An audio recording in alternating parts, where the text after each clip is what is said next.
Cool. You like it? Nice and bright. See, it'd be weird if I just had a shirt that just had Jerry on it. And it'd be weird if I just had a shirt that had just Mark on it.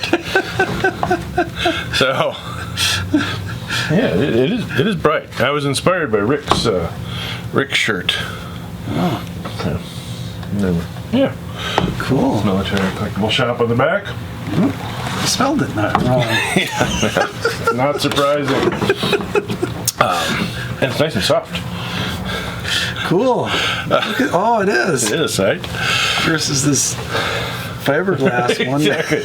We got a deal on those llama fur ones, though.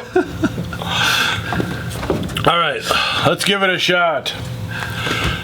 Hi, I'm Mark. And I'm Jerry. And we are the Military Collectibles Shop.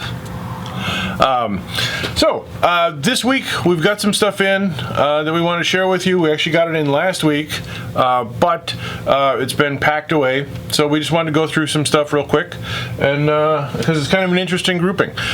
This is all World War I stuff. So a lot of times here in Wisconsin, the 32nd Division was from Wisconsin and Michigan mainly. So you'd think we'd see a lot of 32nd Division stuff, but we really don't. So we're kind of excited when we're able to get some 32nd Division stuff in. So we got a nice grouping, a couple different groups of things from some guys who were with the 32nd Division. All right, let's start with this tunic. It's a nice wool tunic, infantry H company, and it's got the nice 32nd Division patch. Yeah, it's kind of cool on a diamond shape. You normally don't see that. There's a lot of variants of the 32nd Division red arrow patch that we see, but I can't say as I've seen the diamond one before. Well, I don't know what size this is.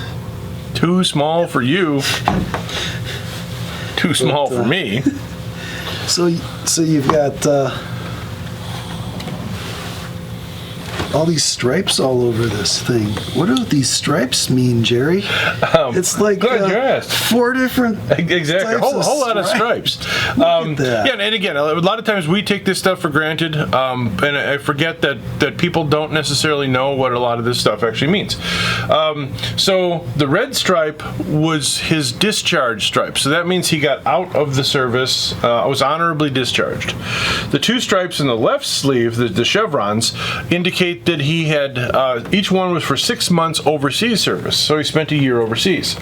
The corporal stripes, obviously still in use, the 2 upward facing ones, and then the one down on the right sleeve was actually a wound stripe, so he was actually wounded. Why was there only one set of corporal stripes? Wouldn't there be one on the other side? Because at that point they only wore stripes on one sleeve. Okay. I don't know why.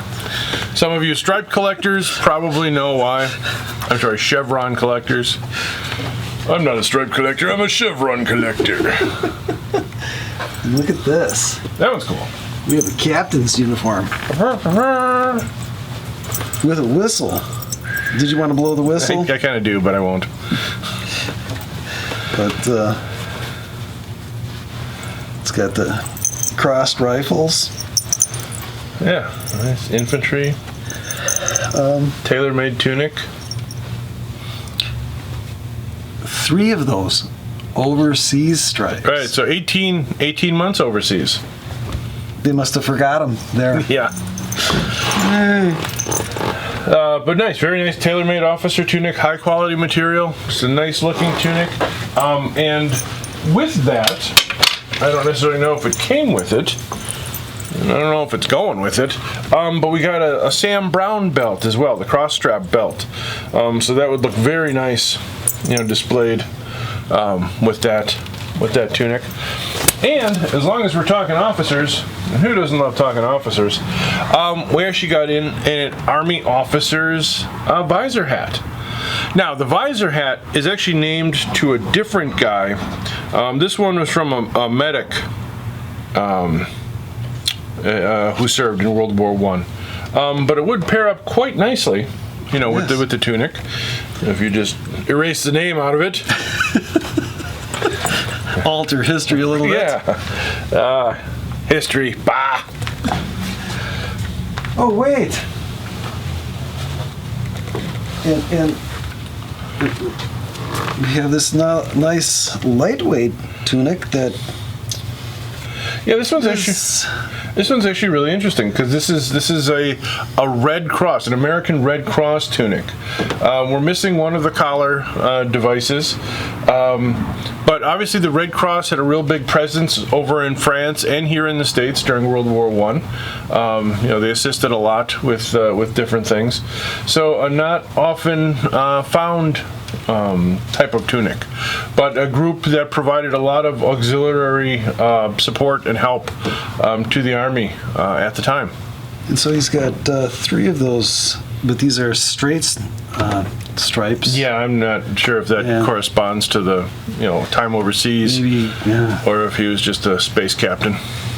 Or maybe bowling term. How many Germans he killed? Well, he was working. He was a Red Cross, running him over with the ambulance. We have another tunic here, and the Corps of Engineers. Quartermaster. Admittedly, Mark's a German collector, so I give him a lot of credit for even touching the green stuff.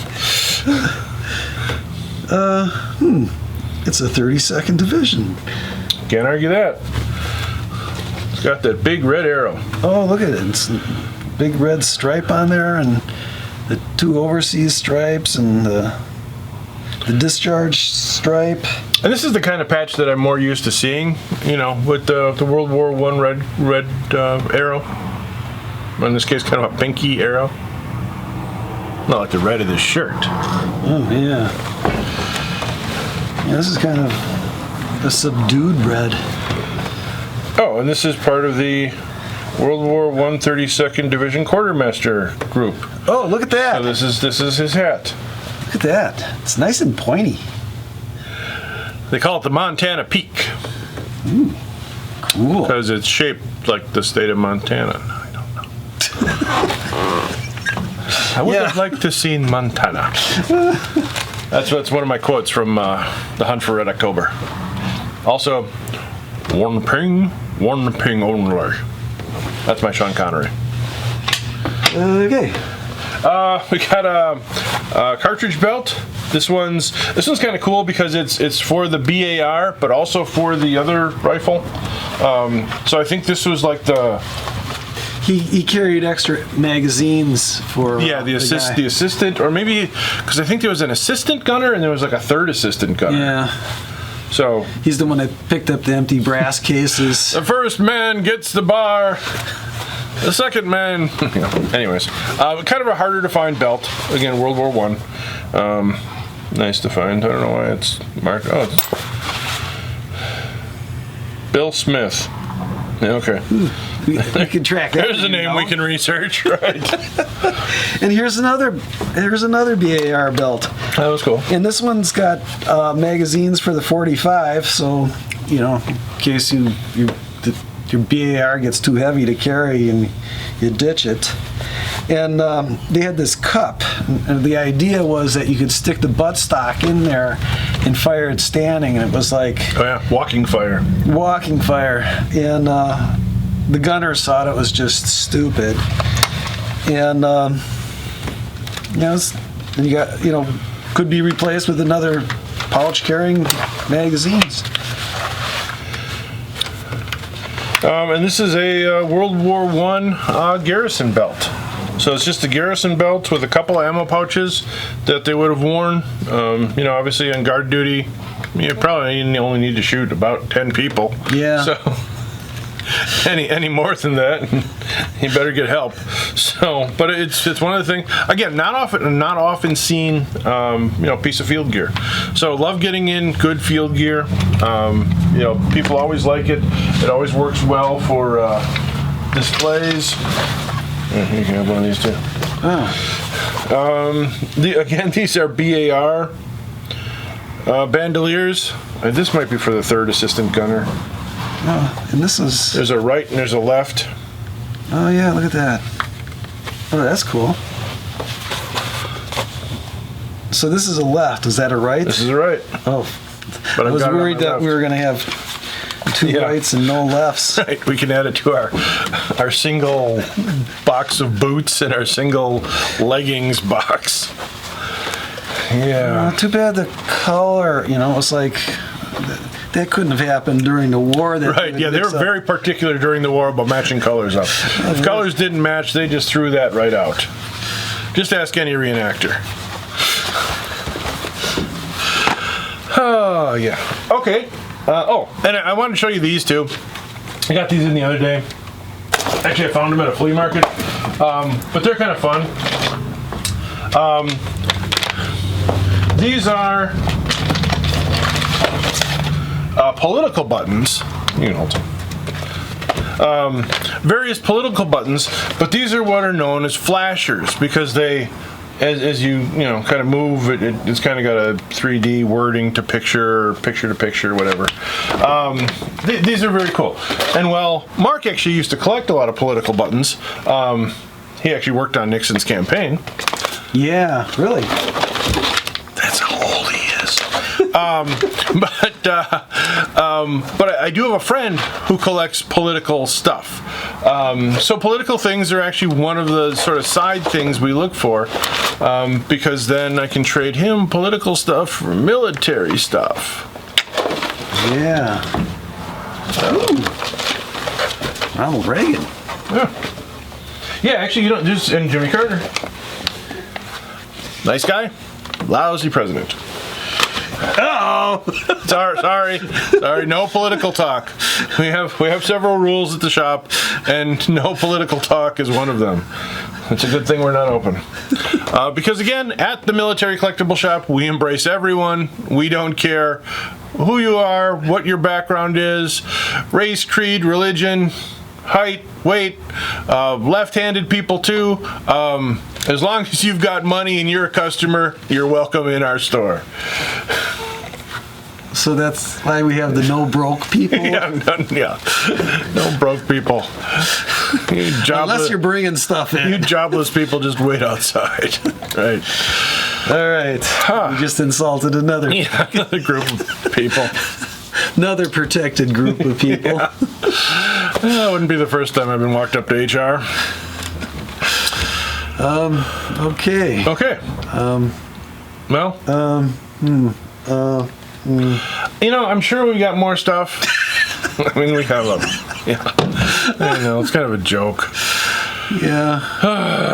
But we're working at it. We're trying to get better. So you guys keep hitting the website, keep buying stuff. We'll try to keep getting stuff out of the shop and onto the website. So thanks for that. Keep the cards and letters coming. We love hearing from you. Even Ron, or as we call him, CFR. Cheap, friendly Ron. Yeah. Yeah. Okay. Until next time, I'm Jerry. And I'm Mark. And we are the Military Collectibles Shop.